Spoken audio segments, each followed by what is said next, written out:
I was left for dead. That's how my journey in entrepreneurship started. I left the corporate world and my finance and MBA degrees behind me to share my story. Welcome to That Entrepreneur Show, where resilience meets hustle. Let's build and learn from our guest now. When you're building a business, I think so many people, they do this shotgun-based approach. And I struggle with this early in building Fresh FP&A. You want to solve a pain, frustration for everybody. You want to do everything. I had a great mentor tell me, the riches are in the niches.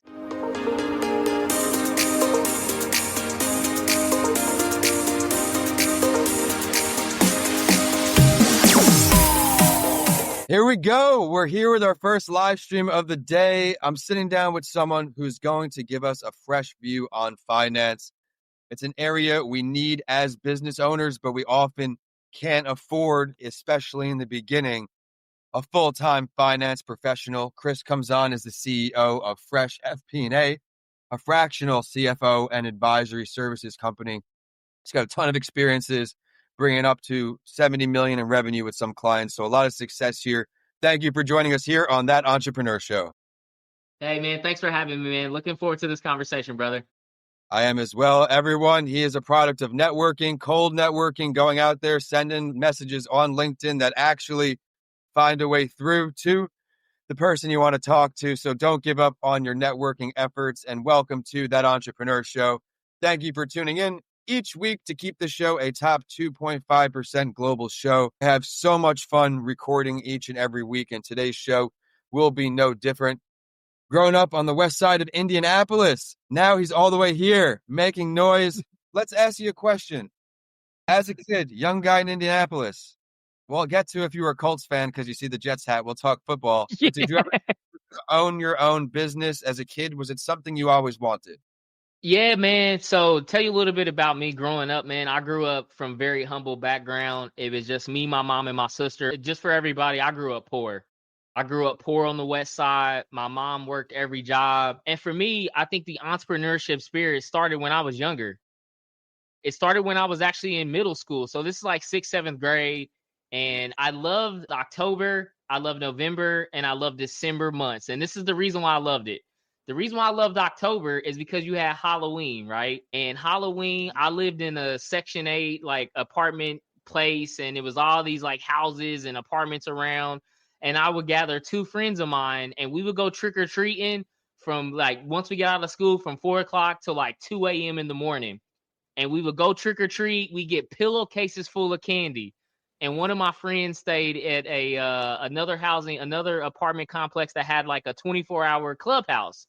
Okay. We would go to that clubhouse and we would separate the candy into two different piles. We separate it into like chocolates, which is like your Snickers, your Kit Kats, your Three Musketeers.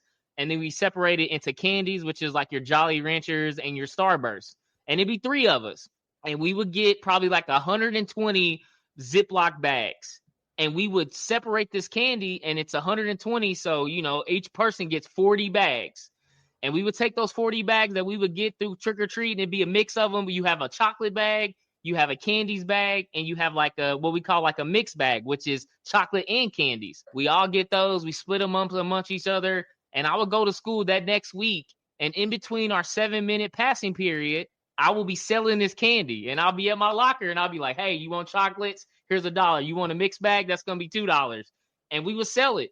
And ultimately, I would do this. And now I could go afford those pair of Jordans, or I can get that new Nintendo 64 game, or I have money that I was coming up. Same thing. And same thing came around Thanksgiving, man. I was like helping out with like shoveling snow, and December time, it was shoveling snow and like helping the people get their cars like brushed off because they didn't want to do snow things. And I found myself getting with my friends, and we always have these little side hustles. Any little ways legally that we can make money and go do it, I was always about it. So I think for me, entrepreneurship started when I was significantly young. It's always been something of mine. And I'll share something else personally with all the viewers. My initials are CEO. I'll tell a personal story around that. I remember being 8 years old, and I was at my grandma's house, and my mom comes over in between her jobs. She came over with us. My grandma will watch us, and I was in the 3rd grade around this time. My mom sits me down on her lap and she says, my nickname my mom gave me was Bunny. So she would call me Bunny. And she would say, Bunny, you know what your initials mean. And I can go back to that moment and realize it. I'm like, Mom, I don't know what my initials mean. And she told me this. She says, your initials are the highest level that you can reach in business. And I go back to that moment. I remember processing that information and thinking about it. And I came back to her and I said, Mom, does that mean I can be the fireman in business? And she says, 100% you could be the fireman. You know, sharing those personal stories of like how I worked with friends and any side hustles we can do. From my mom telling me that I was destined to be down the road 20, I'm 8 years old at the time of that. Fast forward 20 plus a lot of years later, and here I am as the CEO of Fresh FP&A, man. So yeah, entrepreneurship has been something near and dear to my heart. That's been my background too. I've worked at a lot of different startups, scale up companies. So I've been immersed in the entrepreneurship life. I love that. Put that in the show notes there. I also was a snow shoveler, excuse me. When those storms come, it was an opportunity for me to make my own money and survive and have money to go do these things. So I love that. I don't miss the snow by any means. I certainly traded my snowflakes for palm trees back in 2009. And I'm a wimp now. I'll tell you, I have like the heat on driving in the car when it's like 50s. I'll be disappointed in myself looking back. But thank you for sharing all that. And I love the story with your mom, that moment, that aha moment, right? You hear about where you knew you were destined for great things. And now here you are with Fresh FP&A. Yep. Let's talk about who your target customer is. Who can you add the most value to? Yeah, so we provide fractional CFO and advisory services to growing small to medium-sized businesses. Our definition of small to medium-sized businesses are going to be growing businesses between $2 and about $70 million in annual revenue. We do focus on specific industries, so software, technology, retail, and e-commerce, professional services, and not-for-profits are our core verticals.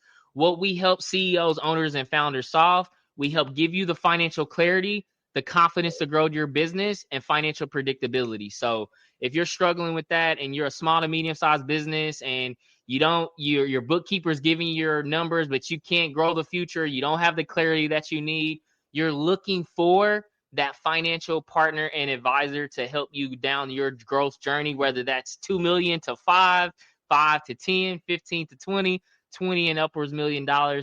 We are going to be your financial partners and advisors to bring you that financial clarity and confidence for you to grow. So that's who we work with. That's industries that we work. That's pains that we solve and value that we bring.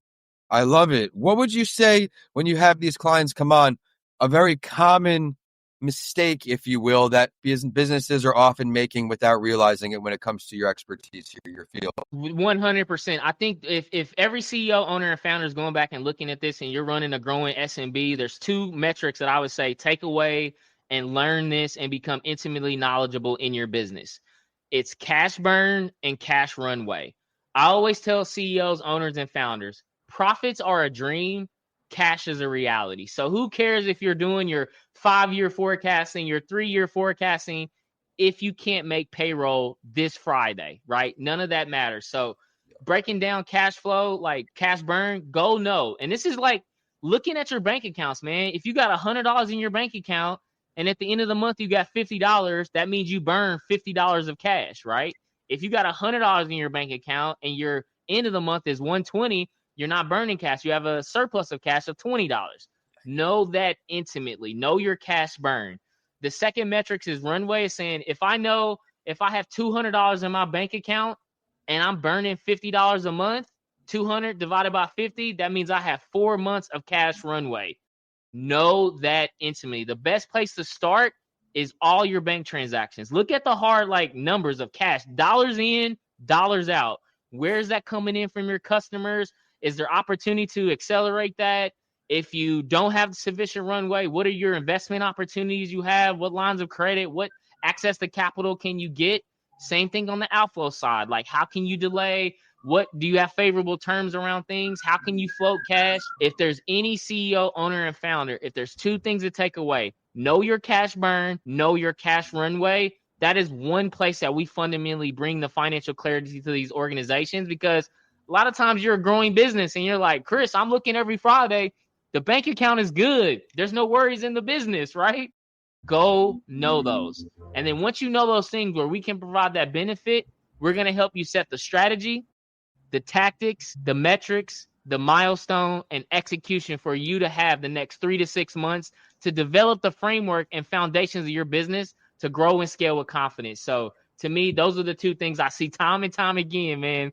I get on these calls, my team works with them, and they're like, I don't know what that even means. Know those two metrics. Appreciate you sharing that. And I had a feeling you'd give the value you just did, because in the beginning, we always wish we know everything, right? But unfortunately, we don't know it all ever. We never stop learning unless you want it to. And that's when things probably take a decline. But that's great business advice to start on your end. Some common mistakes. I hope that helps some of you. Now, as you've scaled, let's give some advice to early stage entrepreneurs, some new founders here. You've had the chance to now scale 70 million in revenue. Yeah. What are some things that you wish you knew back when you were a young guy with $0 in revenue? Yeah, man. So if you're early stage getting it off the ground, I think a lot of people, one of the things I tell them is don't let making money stop you from the proof of value. I'll break that down. A lot of times I see early stage CEOs, owners, and founders, and they're just like, they're waiting to get that first paid customer before they start. Here's the value of starting off, right? Like, here's a great example. Get a pilot of customer. We're working with a software pre-revenue, not revenues, not really like our core ICP. But if you're looking down that, make sure you know intimately the pains, frustrations, opportunities, and challenges of the market you want to serve, right? Like, know that intimately, like live and breathe that. Once you know those pains, frustrations, opportunities, now you can get to that next phase of what products, services, or solutions to help them solve that pain, that frustration, or capitalize on those opportunities. So first stage, intimately know the pain, frustration, opportunities of the client you want to work with. Then what are your productivity solutions and services that take pain to productivity? If you've done that and you have a business, you have a core customer, now pain to productivity, you now have created value. If you've created value in that relationship, this is where the business side comes in. It is your responsibility to monetize that. So I think a lot of people wait until they get that paid value before they go work through that whole process. So go learn, go work with clients, go connect with them, go learn these pains and frustrations. To me, that was one thing that I had to figure out in all the businesses I work for before even building Fresh FP&A. Once we knew that down and we got that value proposition completed, now we know how to monetize it. The second thing is when you're building a business, I think so many people, they do this shotgun-based approach. And I struggle with this early in building Fresh FP&A. You want to solve a pain, frustration for everybody. You want to do everything. I had a great mentor tell me, the riches are in the niches. So really figure that out. Really identify that core ICP. Know that pain you want to solve. Know the solution that you're going to bring. Know the value you're going to create. Have an idea in your mind of like how you can monetize that. To me, that's a really great framework for all of those people. And here's the thing. Every idea, sometimes you're going to innovate, right? You're going to make these pivot or persevere decisions. So make sure you're having that agility.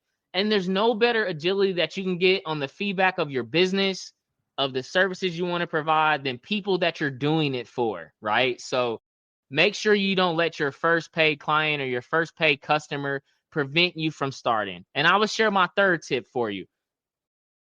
Leadership is not for the faint of heart. It is a struggle.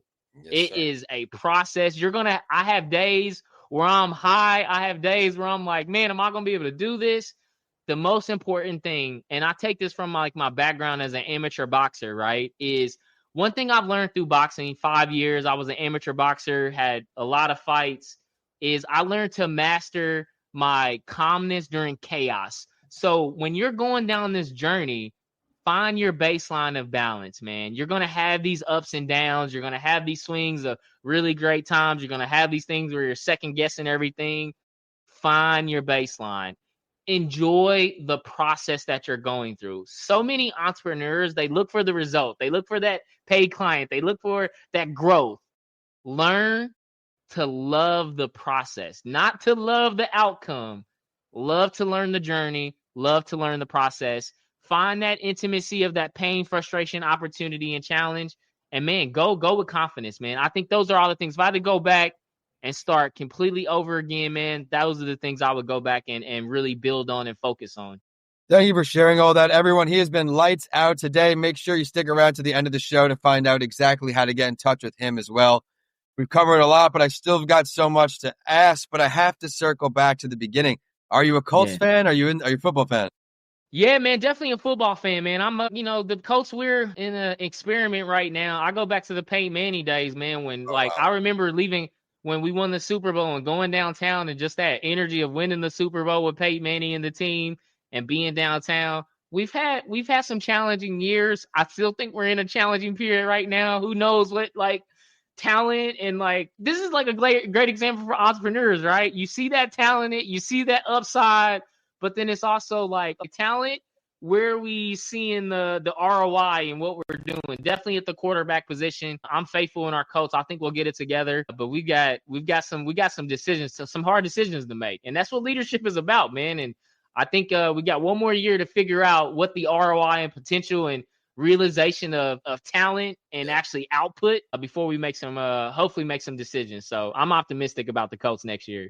Yeah, as a Jets fan, our off season's always the best season, right? We bring in Aaron Rodgers, 6 Pro Bowlers, and we get 6 wins, right? Nothing will ever help us. One day, maybe, but you made a great point there talking about leadership. Now, after a poor, my whole life, 33 years, poor seasons almost every year, but they did another regime change. They fired and brought in an old player who is now the coach. We'll see how that leadership, at the top, you're running an organization.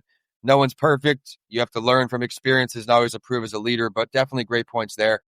Before I get the contact info, maybe dive in a little more, I always love to ask the guests this question. If you could choose any entrepreneur, dead or alive, to sit down with, pick their brain for a conversation, who would you choose, Chris? Oh, man, this is a great question. Dead or alive, any entrepreneur that I would pick. I would love time with Steve Jobs. I see so much of how he was an entrepreneur that was decades ahead of everybody. He was, and I look at one of the things that really resonate and it sends chills up my back. If there's a place, go look at Steve Jobs' Stanford commencement speech. It's 33 minutes, but you walk through that, and I go visit that sometimes. It is a master class of someone that is in the present, but their ideas, the way that they look at things, the way they build teams, the way they go to market, the way they're creative, you package the experience of a top entrepreneur that is way ahead of their time, Steve Jobs. Sitting down with him for an hour and just talking with him just about how to look at markets, how to think creatively, how to think about leadership, how to build resiliency. I mean, here's a person that gone through so much adversity in their life to continue to make an impact that's transcended, right? The iPhone, what he did with Apple and what they continue to do is that is a person that is all about the time that they were here, building a legacy that is lasting a lifetime. I think the second person honorable would be Kobe Bryant, right? I got him up in my background. I don't know if people can see it, but I got the Mamba mentality right back here where you can see it. Yep, there, that's cool. Him as a competitor, and what he's done, and I just think the way he brought to sports, the everything that he brought to just life. I think that would be another person to sit down with. If I had a table with steaks, asparagus, lobster tails, we have the full course meal laid out, and it's clock starts, Chris, you got an hour. I will want those two people to have a conversation with them about entrepreneurship, about life, and just about learning. I would say those would probably be the two people I would love to have dinner with, an hour of time to just pick their brains. All right, let's delve deeper. You said a steakhouse, maybe a sushi seafood place. Where in the world? Where in the world are you sitting down? I've never been to Bali. It's on my bucket list to get out there, but I would love to sit down, blue oceans, right on the beach, just right around nature, nice 85-degree Fahrenheit. I don't know what that is Celsius. It's 30 Celsius maybe. Day like that, crystal clear skies, great food, 3-course meals. We got the appetizer first. We got the main meal. And then we got our tequila, soda waters, and limes at the end to just toast it off. somewhere in Thailand on a nice day like that, sitting there with them, getting a nice like environment, getting that nice sun, getting this nice, that impact, that's exactly where I would have it. I would say somewhere in Thailand, a nice day like that. We have a 3-course meal. We have a fish, a meat plate in there. That'd be exactly the dinner and everything I would lay out around that. I absolutely love the ambition of who you would choose, because you say, I got 1 hour, let's work, right? You're going to dive in, walk away successful, but somehow it would even make you more successful, even though you're at the top of your game right now. So thank you, Chris, for coming on the show and joining our community here on That Entrepreneur Show. One more time, where we can find you online. Yeah, so if you want to learn more about Fresh FP&A, check us out at www.freshfpA.com. Check us out. You can learn more about it. If you go to the top right, you can schedule a free consultation with me and my team. If you want to connect with me, learn more about my journey, I'm all about sharing my journey, providing value, making an impact for everybody in entrepreneurship journey. Follow me on LinkedIn. You can just type in Chris Ortega or type in Fresh CFO. Connect with me, shoot me a message. I do maintain my inboxes. It's not like a robot. It's not a VA doing that stuff. I'm going to reach out to you, and however I can help and support you in your journey. Or if you're a small to medium-sized business and you're struggling with that financial clarity and you want that confidence to grow your business, check us out at Fresh FP&A, and looking forward to help any way I can, bro. I appreciate sharing that, everyone. If you're live streaming or if you're catching some video, when we do the video clips and this comes out, you'll see it at the bottom, freshfpa.com. It's Chris Ortega. My name is Vincent A. Lancy. Thank you for checking us out today. Please remember to subscribe if you enjoyed today's show. Reach out to today's guest, add him to your network. And one time for our show partner today, it's John Ford. He has the Empathy Set. He's got the Empathy app in the App Store. Everything to help us entrepreneurs stay mentally healthy. empathyset.com. And with that, we are signing off today. Chris, thank you so much for joining us again. Thank you, everybody. Enjoy your day.